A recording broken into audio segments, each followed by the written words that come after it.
Hello, lovely people out there, and welcome to my channel where I talk about living in Japan. And in this subset of my YouTube, I want to talk about finance for immigrants, expats, and people who live abroad. It seems to be a little bit harder for people who live abroad to invest their money and build their future wealth. So I want to talk about those topics.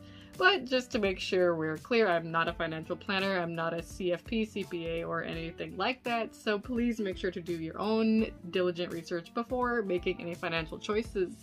Everything I talk about here is for entertainment purposes and conversation starting purposes only.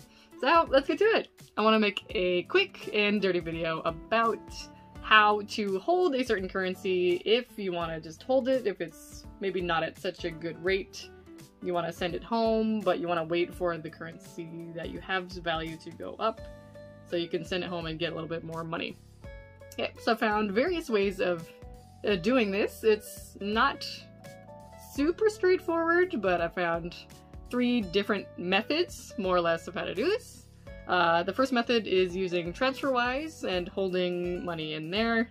I'll talk mostly about Japanese yen, because I live in Japan, but this can be applied to other currencies easily as well. So Transferwise is the first one. The second one is using a multicurrency bank. I have not done this, but I've seen a lot of resources online where you can do this. And the third option is to use cryptocurrency. So this is maybe the most risky, but if you master it, I think this could actually be a very powerful tool, but it's quite risky. So the first one, Transferwise. I've looked pretty heavily into this one, and I've found that if you're in Japan, so if you're working in Japan like me on the JET program, you can actually hold up to 1 million yen, or the equivalent of like about 10,000 US dollars ish in the account, and not over that. Specifically, if you go over that, they're going to take any excess amount and just put it into your Japanese bank. And if you don't have a Japanese bank, they're just going to freeze it, so that's going to be quite an issue. They had to do that to comply with some Japanese regulations. So that's still a pretty hefty amount. But I talked to them on Twitter, and I asked them a few questions about that. And first of all, your Transferwise name has to match your bank. You can't move your Transferwise money to your parents' account in America or the UK. It has to be you. And the challenge is, if you're in Japan, only if you're in Japan, that $10,000 limit or the 1 million yen limit applies. If you do not live in Japan and you reside somewhere else, it does not apply. So you can either change your residency, so you're going to need to prove to them that you don't live in Japan anymore, and then you can withdraw from your bank, and there's no limit anymore. If you're not a resident of Japan, there's no limit for how much you can hold in Transferwise. So again, the option is to keep the money in your account, change your residency, then that limit goes away on the top. Or, I also talked to them and they said you can transfer money into your Japan resident Transferwise, and then you can then transfer that money to your family member, like your mom or your dad or something, who does live in the country that you reside in, and then there'll be no cap. So the main point is, Transferwise, you can hold 1 million yen if you're a resident. If you're not a resident, you can hold any limit. So there are a few ways to kind of get around that, but you need to kind of fish your way through it. So it might be kind of tricky with that 1 million limit, if you can kind of time it right and try to change your residency like right when you leave Japan. Maybe that would work, but it's a little difficult.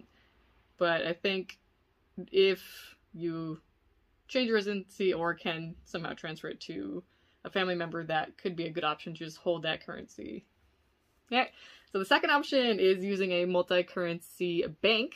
Some of the best ones I have found online are HSBC, Saxo or TIAA, or Wells Fargo. So there's 4 examples. All of them do have maintenance fees, which is unfortunate, but they're, I think, the most safe, they're the most reliable, and it's the simplest. There's no limits, there's no volatility like with crypto, so if you want to be safe and you don't mind paying maintenance fees, I think they're actually quite high. TIAA, for example, was about $100 a year, or I think actually $1,000 a year is really high. Really, really high. But if you have a huge amount of money that you're trying to move over, maybe if you have like $50,000 worth of yen, or like 5 million yen, and you're looking at the currency rates right now, you're like losing, what, like $5,000 comparing to when the currency rates were better from yen to US dollar. Maybe that would be a good option. That's something that you could try to look into. I think that could be a good option. There might be one out there that doesn't have crazy fees like that, but I couldn't find it. The last one, option 3, is cryptocurrency. So this is the crazy Wild West of finance. I think it's quite interesting. But another option for you to hold your yen is to get a Kraken account. And I think this would be a very good option. If you look at my description, I have a referral bonus for you signing up using my link. But Kraken is acceptable in Japan. I've tried other cryptocurrency sites and they haven't worked. But Kraken you can buy Bitcoin or Ethereum. So if you're feeling really okay with trying to, buy something that's incredibly volatile, theoretically a person could buy crypto using their foreign currency, hope that it goes up, and then transfer that to a digital wallet, and then maybe transfer that to a different exchange, and change that to either fiat, US dollar fiat, like pound, euro, or so on, and then transfer that to your bank. So that's maybe a 3, 4, or 5-step process, which is quite difficult also, but theoretically that could also be done. So, it's a tough topic. Or, I guess, another option is you could just transfer it straight home using Transferwise and just not care about the currency rate. How about no? But it's all up to you, really. And in the end, I think it doesn't really matter. It just matters about how much you want to push to kind of get more money or have money work for you. Right, so what do you think? Have you had challenges with currency conversion before? Do you have to convert a lot? How do you feel about it? Let me know in the comments. And until next time, we'll see you around.